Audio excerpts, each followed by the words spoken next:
Going on in this locked out edition of Locked on Astros. We want to know, what is the pulse of Houston? Is Carlos Correa the most important priority to Houston sports fans? The Space Cowboys, they have an expanded 150 game season. What does that mean for local Houston baseball? And is Rob Manfred the most disliked commissioner in all of baseball history? This and so much more on the next Locked on Astros podcast.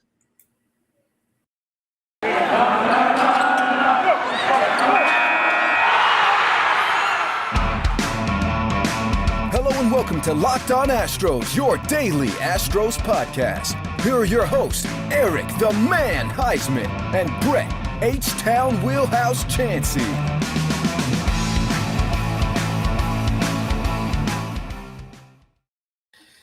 We are Locked on Houston Astros, and we hope that you join us for a daily Locked on Astros podcast. My name is Eric Heisman. You can find me on Twitter at Eric Talks Stros. You can find the show at Locked on Astros, your team every day. Brett, where can you find you? They can find me at H-Town Wheelhouse on Twitter and Instagram, and at Stros411 on Twitter, Instagram, and Facebook. Always positive, always Stros.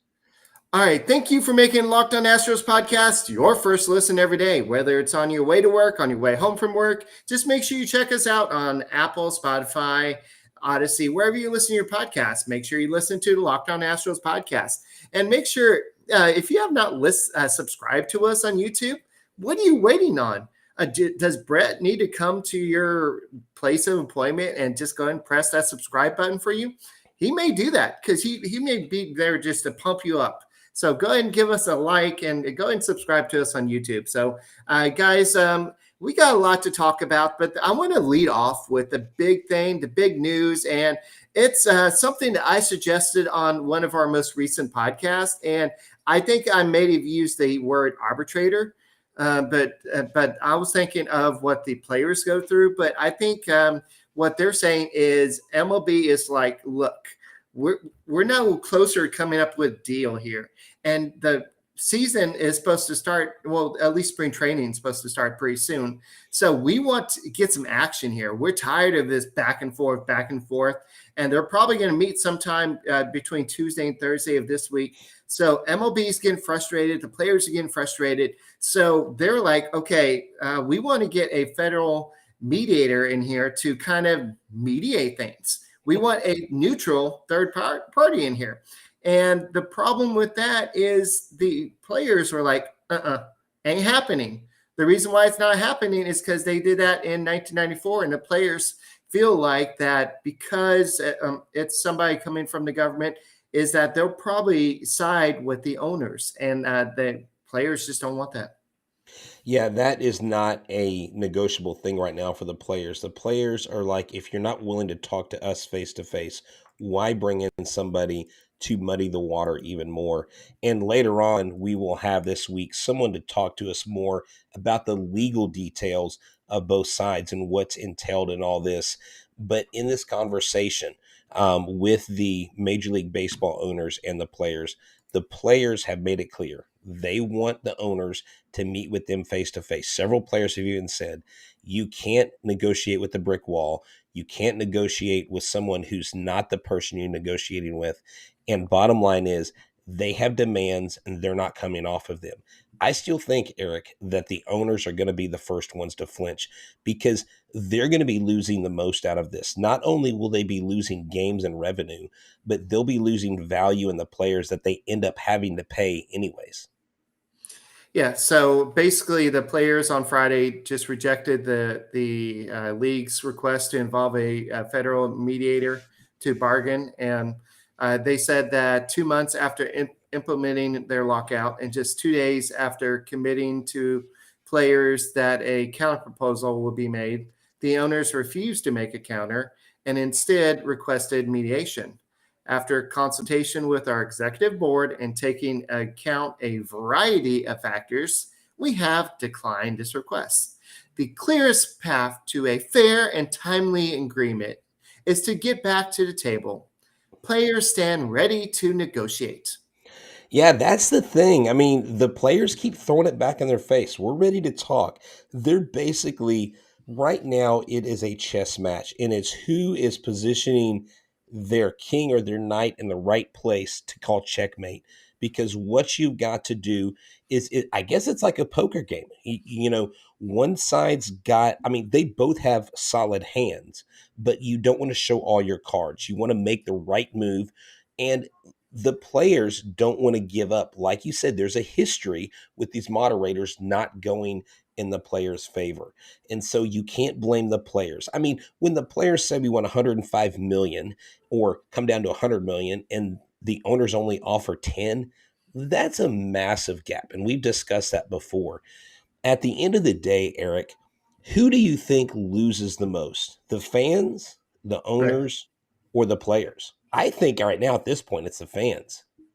Yes, I've got some quotes. This is what Alex Wood, he's a pitcher for the Giants. This is what he had to say.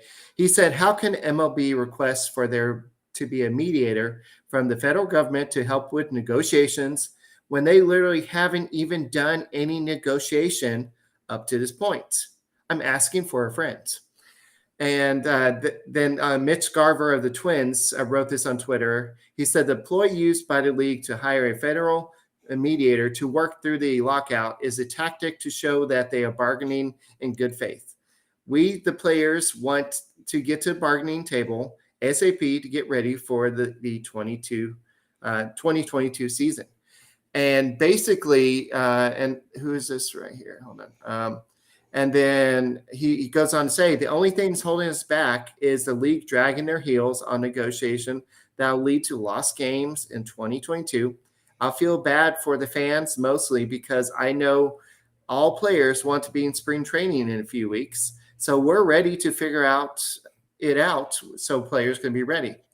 And going back to what we were talking about the 1994 and 1995 strike, in 2019, Don Fuhr, the head of MLB Players Association during the strike, he said he called a mediation process a joke, and it had no value.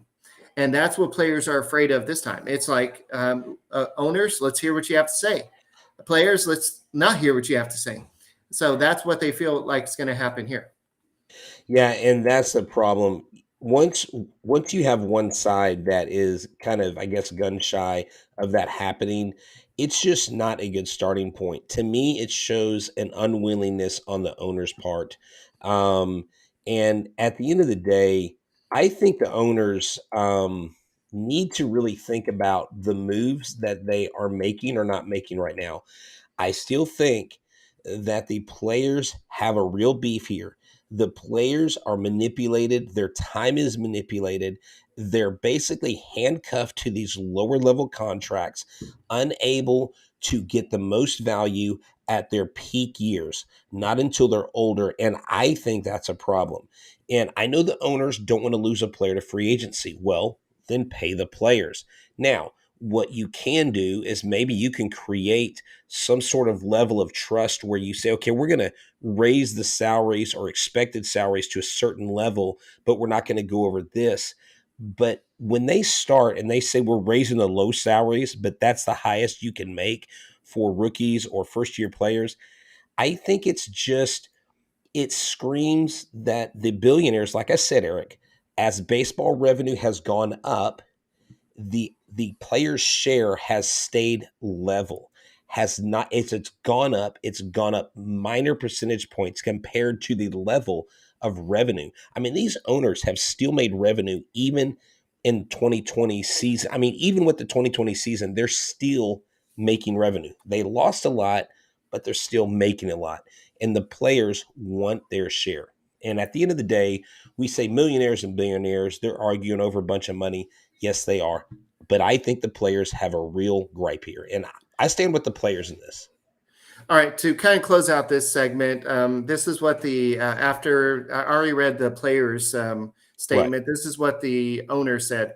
Our goal is to have the players on the field and fans in the ballpark for spring training and opening day, with camp scheduled to open in less than 2 weeks. It's time to get immediate assistance from the federal mediation and conciliation service to help us work through our differences and break the deadlock. It's clear the most productive path forward would be the involvement of an impartial third party to help bridge the gaps and facilitate an agreement. It's hard to understand why a party that wants to make an agreement would reject mediation from a federal agent specifically tasked with resolving these disputes, including many successes in professional sports. MLB remains committed to offering solutions at the table and reaching a fair agreement for both sides. So, but both sides Yeah, are saying the same thing, and it's like, both both sides are saying, yeah, no. The players more so, yes, than the owners. I just think the owners have more wiggle room than the players do. The players give up too much, Eric, then they're kind of shortchanged. It's kind of like if you try to get a protein bar and it's not a built bar, and you get all these calories and all this extra sugar that you don't need, you really kind of sell yourself short of the health benefits of the built bar.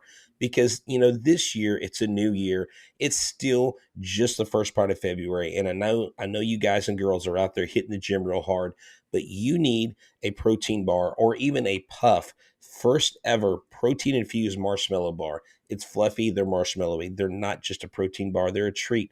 They're covered in 100% real chocolate, just like Built bars. All Built bars are also covered in 100% chocolate. Yes, that's puffs included. They have yummy flavors like cinnamony churro, coconut marshmallow, banana cream pie. They're so good. These are our new favorites. And I promise you, they're very good. I've had them.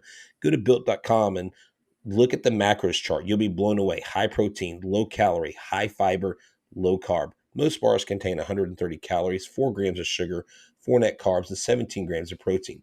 Compare that to a candy bar, 240 calories, 30 grams of sugar, dozens of net carbs. I mean, why do we even have to read that embarrassing list? Because you got white chocolate, cookies and cream, and so much more. Built bar, you are not going to go wrong. The taste is delicious. The taste is filling, and it's what you need. So go to built.com and use the promo code LOCKED15 to order today, and use the promo code LOCKED15. You get 15% off at built.com, the best bar in the land. all right, so I know there's a big game coming up, and you need a car to get your snacks. And I know Jay says that a Built Bar is a good snack, but what about if you need a part for your vehicle? Where can they go? So save time and save money when you use Rock Auto. Rock Auto is the best place to go. RockAuto.com is family owned. Why would you go to a chain store and look through all these like auto parts catalogs, or go to their computer and they only can order one single type part from one certain warehouse that they're probably backlogged on because of the supply chain? Not at RockAuto.com. Rock Auto is this family business. Their prices are reliably low for every customer. Two, they have everything you could ever need: brake parts, tail lamps, motor oil, and even new carpet. We encourage you to discover all the new things that they have there. It's amazing. All the parts your car will ever need. Find the solution today. It's easy to use. Pull out your phone, get on your laptop, go to rockauto.com right now and see all the parts for your car or truck. Right, Locked On in there. How did you hear about us box, so that they know that we sent you. Amazing selection, reliably low prices, all the parts your car will ever need. RockAuto.com. Today's episode is brought to you by BetOnline. BetOnline has you covered this season with more props, odds, and lines than ever before. BetOnline, where the game starts. So I know that we have a couple people kind of talking about Jeremy Pena, and he won't get his reps in Sugarland because he's part of the 40-man roster, and Yes. these guys are on strike. So as far as my knowledge, I don't want to speak too much on this, but as far as I know, if you're on the 40-man roster, you cannot play in Sugarland. That's right, because you're part of the big league club, and so the Major League Baseball is locked out.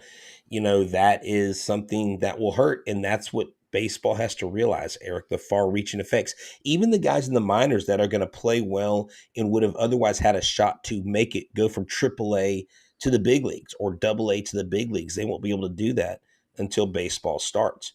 But the cool thing is the Space Cowboys expanded their season to 150 games. They added 6 games at the end of the year.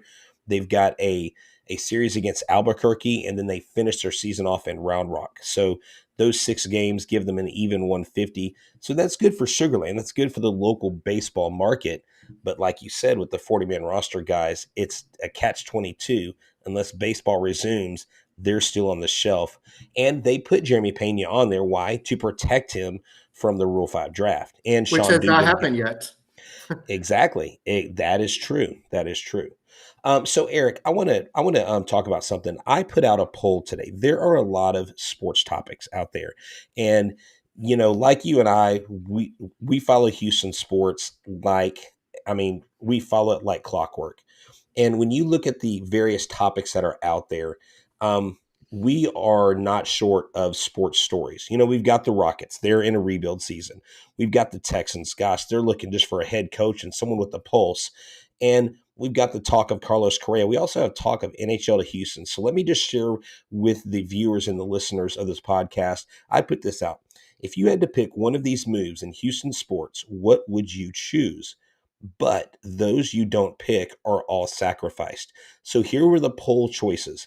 The NHL to Houston, Rockets re-sign James Harden, which is a hot topic, Carlos Correa as an Astro, or Texans hire a great head coach. And I can tell you right now, out of 2,231 votes, which one do you think leads the pack out of all four of these? When we say sacrifice, what do we mean by sacrifice? We mean if you pick one, none of the other three happen at all. Okay, this isn't a sleep of the fishes. Okay, right. No, no, sir. No, sir. Okay. Which one do you think leads? Well, I don't know if the James Harden thing will happen. I don't know how happy he was. NHL, I don't know how likely that is. I know people would want Carlos Correa back because just of what he means to his franchise. I know we've discussed this ad nauseum just because he is still a free agent and there's not much else to talk about at times, but especially with this lockout, we don't know what the luxury tax threshold will be. We don't know if the Astros will be able to afford him. So I'm going to go ahead and go out on a limb. I haven't seen it. I know you said you sent it to my DM. I haven't looked, but I'm going to guess that Correa won. Correa is winning, and we still have 13 hours left. So if you're on Twitter, go to H-Town Wheelhouse and vote. 2,231 people, 69% of the people so far have picked Carlos Correa as an Astro. In second place is NHL to Houston with 16%, 13% with Texans hire a great head coach, and only 2% want James Harden back. I want to know who that 2% is. I think those are bots or people that are completely playing this poll the wrong way, because anybody who would want James Harden back in a Rockets uniform has got to be smoking some serious hippie lettuce. That just does not seem right to me. The NHL to Houston, I think, is a great story and should be a great story. But of those things, because who Carlos Correa is, and someone asked me, do you think Carlos Correa has seen this poll? I don't know. It has been voted on over 2,200 times. It has been retweeted over 20 times and has several hundred likes. And people are retweeting, tagging Carlos Correa, saying, see how much the CA of Houston loves you, Carlos? So maybe us at Locked on Astros podcast, maybe we can be one of the reasons why Carlos stays a Houston Astro and Scott Boras gives us an H-Town discount. What do you say, Eric? Yeah, I don't as much as he probably loves the fans of Houston, I don't think one poll's gonna change his mind. I know But it that could help, right? I know that him and Jose Altuve did a private little signing over the past weekend or something. But I was at Cracker Barrel over by us with my girlfriend this weekend, and we had to wait a little bit, so we did some shopping, and it was funny that all the Texans gear were like discounted. Like, please buy them, please. We want to get rid of the Texans. I thought you were going to say you saw Carlos Correa eating at No. Cracker Barrel or something. No, I don't think he comes down this far. But yeah, it's just I think that the Texans are a hot mess. I think they're going to be a hot mess for a while. But you know what? Not be a hot mess. This big game that we have coming up this weekend, and it's Super Week, brought to you by Get Upside. And there's no better place to get the coverage of the big game than on the Locked On NFL podcast. Locked On Bengals and Locked On Rams are in LA all week covering the big game. Man, I wish we could go to where the World Series is and go cover the actual game. That would be awesome. Maybe next time the Astros are in World Series, hey, I think we need to go to LA to cover that World Series. That would be awesome. Hey, Eric, I want to mention this to the listeners. We're talking about the Super Bowl. We're talking about the Texans. We've mentioned the Rockets. February 17th, we are going to be at the Social Beer Garden with Locked on Rockets, Locked on Texans, us. We're going to be there live. It's going to be a live podcast. They've got a big 20-foot Jumbotron. There's going to also be a Rockets watch party. They're playing the Clippers on the road that night. That game starts at 9:30. We'll start recording about 8 o'clock. It will go live. So if you're not able to make it out to the Social Beer Garden, we'll start putting out ads and stuff on Twitter, probably starting Tuesday or Wednesday this week, a week out of the big event. I really hope that if you're in Houston, you go to the Social Beer Garden. Look up the Social Beer Garden on Instagram. Look it up online. It's on San Jacinto Avenue in downtown Houston. It's a great place. All three shows, every host, both Texans host, Jackson Gatlin, Eric the Man Heisman, H-Town Wheelhouse, myself, will be there. They have some special guests coming, trying to work out the details of those, but we will have a great time. Come out and meet us. If you haven't met us, we would love to see you. Even if you listen, gosh, we would love to put a face with the listener, and we'd love to say thanks for supporting us. All the shows, Locked on Rockets, Astros, and Texans, February 17th. Be there Thursday night. Official Rockets party, official H-Town takedown for sure. It's going to be awesome. Before we talk about the TriStar show, I know a lot of people went to that this weekend. Jay Roberts brings up, been talking about Carlos Correa, and I know Braves fans are doing the same thing about Freddie Freeman. Everybody they want Freddie Freeman back. But did you see that the Yankees, once the lockout is over, they're going to go really hard for Freddie Freeman? Yeah. And that would take them out of, if there's any hope for them going after Carlos Correa. So that would be a big name to kind of drop from that little race right there. Yeah, exactly. So, if they get Freddie Freeman, I would not bet on them going to get Carlos Correa. So speaking of betting, let's talk about betonline.ag. So BetOnline, as you cover the season with more props, odds, and lines than ever before as football continues its march to the Super Bowl, the big game here in a couple of weeks. BetOnline.net remains the best spot for all your sports scores, podcasts, and news this season. It's not just football. BetOnline has up-to-the-minute live info on pro and college hoops, NHL, boxing, UFC, along with live real-time updates of current games. Don't wait to take advantage of all the new amazing offers available for the 2022 season. Bet online, where the game starts. All right. So, I was looking at the exact tweet I saw about Freddie Freeman. The Yankees are expected to take a run at Freddie Freeman, who they love. Though first base isn't the real need, they love to fit one of their game's best lefty hitters in their lineup. With the Braves not quickly wrapping up their star, all are options on the table for Freeman. So basically, anybody can go out and get Freddie Freeman. The like what the Astros did by signing Justin Verlander to the deal they did. Now all the teams don't have all this time to say, you know what, Justin Verlander, he's kind of intriguing. He's coming off Tommy John.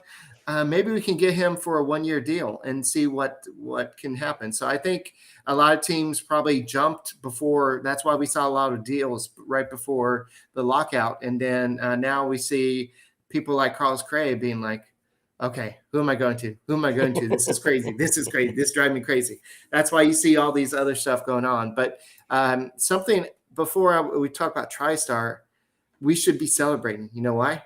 Why? Joe West has retired. Joe West has retired. I know Astros fans do not like him. There's been many calls that he's. I mean, I know he's not number one. I don't think any fan base likes him. I haven't seen one tweet congratulating him on an illustrious career. The only person I ever heard talk nice about him was one of the commissioners, and I forget the guy's name. I know he's from Massachusetts. One of the commissioners of AAA baseball umpires. He actually umpired with him for 20-something years in the majors. They think the world. Joe West is kind of like the OG. He's the GOAT of umpires, so he's their guy. But there's not a team out there that goes, man, Joe West really helped us that game. You know what? Let's save the TriStar stuff till tomorrow's show. It's just a lot of stuff talking about Yeah, Jeff Bagwell, and Craig Biggio talking about Billy Wagner and yeah, how they think that he deserves being Hall of Fame. But one thing that kind of lead up what Ryan Presley said on the lockout. He said they can lift the lockout whenever they want. We want to play. That's my personal opinion. It's obviously going to be worrisome. Fans want to see us play. We want to be out there. We got to hold our ground and do what we need to do. With that being said, I know you wanted to bring up Rob Manfred. yeah. So Rob Manfred, my question is this, and I want the listeners to really think about this. So I guess is the question like, if you're listening, you won't be able to respond. If you're viewing, you can type. Do you think he is the worst, most recent commissioner that Major League Baseball has ever had? Now I know when you instantly talk about the worst, people think about Bud Selig. I think Bud Selig did a lot to hurt the game. I think Bud Selig covered up the steroid scandal until it became a national story and politicians got a hold of it. Bud Selig also almost basically extorted the Astros, changing hands from Drayton McClain to Jim Crane, and basically said, we won't sell you the team until you agree to go to the American League because we don't want the Brewers to go back because my daughter works for the Brewers and she wants to stay in the National League. So who is worse, Selig or Manfred? I think a lot of people are incensed with Manfred. I don't think it's just this lockout, Eric. I think it has led up to this before, the dislike and this disdain for this commissioner. Now, the commissioner has a tough job because he's never going to really please a whole lot of people, and he's put there by the owners because he's going to work for them. But I think for me, Eric, my biggest bone to pick with Manfred is how he's tried to alter and change the game to speed up the game and made frivolous changes that seem to not really do anything but baffle the minds of lifelong baseball fans, trying to reach a young fan base that they're not going to reach, and just altering the game with really stupid cockamamie things. And 2020 gave them a perfect reason to do some crazy screwy things. I think Rob Manfred's one of the worst commissioners. I think he is definitely one of the most disliked. Do you think he rivals those guys like a Bud Selig, who has even more controversy with the steroid cloud and all that stuff? Um, I think we'll have to see how history remembers him. I think that he had to deal with the COVID crisis. I think that he had to deal with something that I think other commissioners had to deal with controversies like the Astros, the trash can scandal. And I know outside of Houston, you're going to hear a lot of people say, well, Manfred sucked. Manfred should have given the Astros a stiffer penalty. Inside Houston, they'd be like, well, I think he penalized them too much. The GM and the manager were fired. I think just that he tried to do too much, but at the same time, he recognized that some of these rules, like the runners on base and extra innings, that was kind of cool at first. But I think that should have been only during the 2020 season, Yeah, during a strike. I mean, not strike, the COVID shortened season, but I it say that shouldn't all the have. time. It should have been. It should have been only that 1 year, and Yeah, but he was like, "No, let's go and continue this." But his biggest his legacy is going to be what happens over the next month and a half, the next 2 months. Because if this lockout continues and we lose some baseball games because of the owners and the players not being able to get along, it's yes, I do agree that a mediator is needed. But if you put it in the hands of the mediator and the mediator is the one who makes the final decision, I can see how the players are like, no, I don't want to do they, this. yeah, they don't want somebody else making the decision for them. They want the owners to own up. I think it's almost like they want the owners to come to the table and say, you know what, we're not giving you guys your fair share. And again, whenever you start talking about your fair share, you always have your people saying, well, this is just millionaires and billionaires, and they just need to forget, they just need to just put that aside.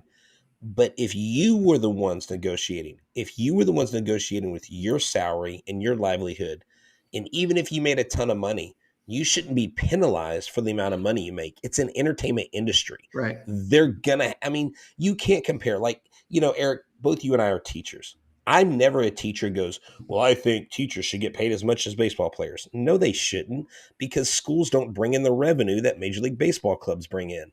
You know what I'm saying? I think teachers are underpaid and underappreciated, but I don't think we deserve $24 million a year. If we wanted $24 million a year, we should have probably pursued a different career, like a professional athlete, an entertainment business, or gone to WWE and been a big wrestler or something. You know what I'm saying? So at the end of the day, the money is there. The owners don't want to give it up. The players deserve more concessions, I think, for the time manipulation, for the way the ball clubs are able to hold them hostage for so many years early in their career. And if you're afraid, again, if you're afraid, owners, of them becoming free agents, then pay them their market value and don't let them walk. Show them the money. Show That's them right. money. That's right. Come on, Jerry. Show them money. All right. I think that's all we got. Yeah, I mean, I really think we still got to wait to see what's going on until Manfred's made some bad decisions, but I think it's too soon to kind of label him. Like Bud Selig had his issues, but we'll see.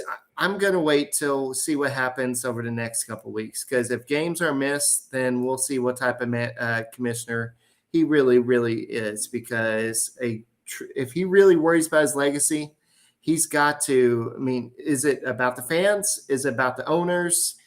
Or is it about the players? We'll see. Rob Manfred works for the owners, period. I know. So anyway, that's all we got for this edition of the Locked On Astros podcast. Make sure you go and tune in next time, and make sure you keep on subscribing to us on YouTube. Make sure you listen to us on your way home to work on Apple, Odyssey, Spotify, wherever you listen to your podcast. Make sure you make the Locked On Astros podcast your first listen every day. And yes, hopefully they sign Correa, and we will talk to you next time. Go Astros!